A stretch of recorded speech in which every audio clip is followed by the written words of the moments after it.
obviously we've had a little introduction to Jessi. I'd like for her to kind of tell us a little bit about herself as far as how she got into this business and sort of her rise to fame here in Portsmouth. Whoa.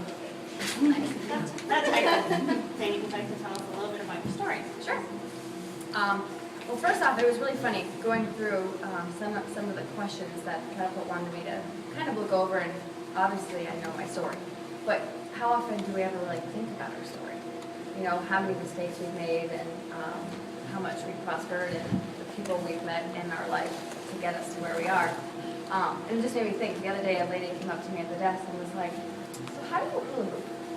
And I was like, "How do you hula hoop? Like, how do you answer that question?" It's like, we just hula hoop, we just do it.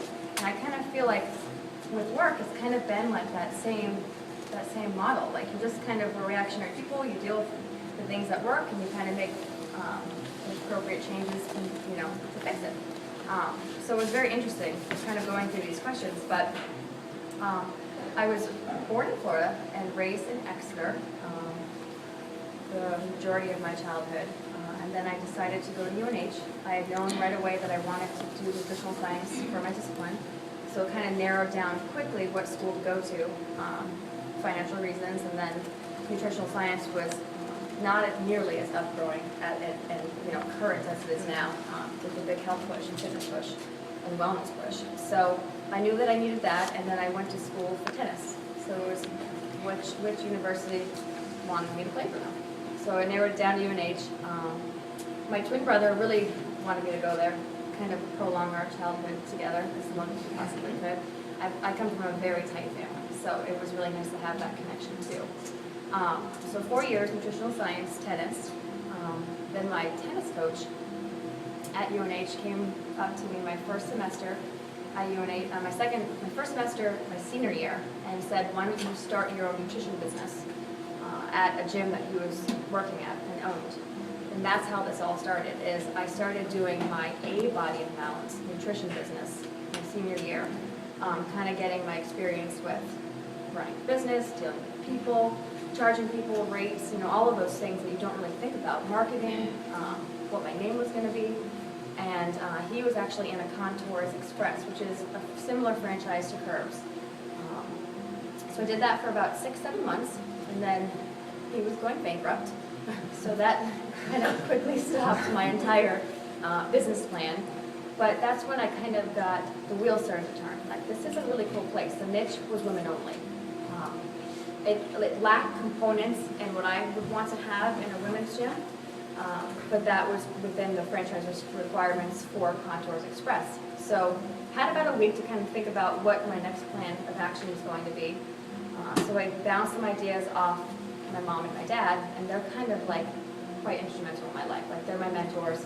My dad is in medical sales, has always been in a sales position, so it's really taught me everything that I know. And we started bouncing ideas off what I could do with being a small little business owner, and it kind of came up to the option of buying the gym.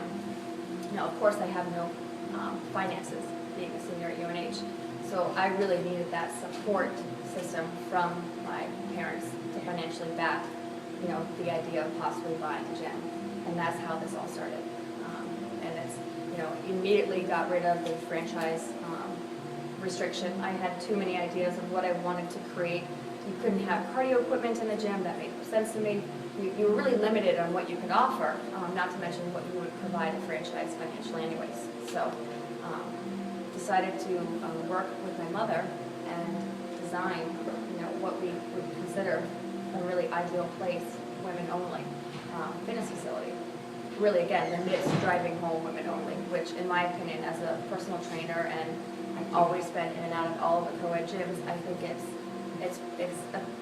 it's excellent for women who maybe have never exercised before, or even people that know their programs. It really challenges you where you can try different things in a more comfortable environment without, I love you guys, but without men, I mean, you're men, and there are those external factors when you walk into a co-ed gym, regardless of your ability, skills, or how in shape you are or not, that are going to hinder people's ability to get in the workout that they deserve, and the workout that will benefit them the most.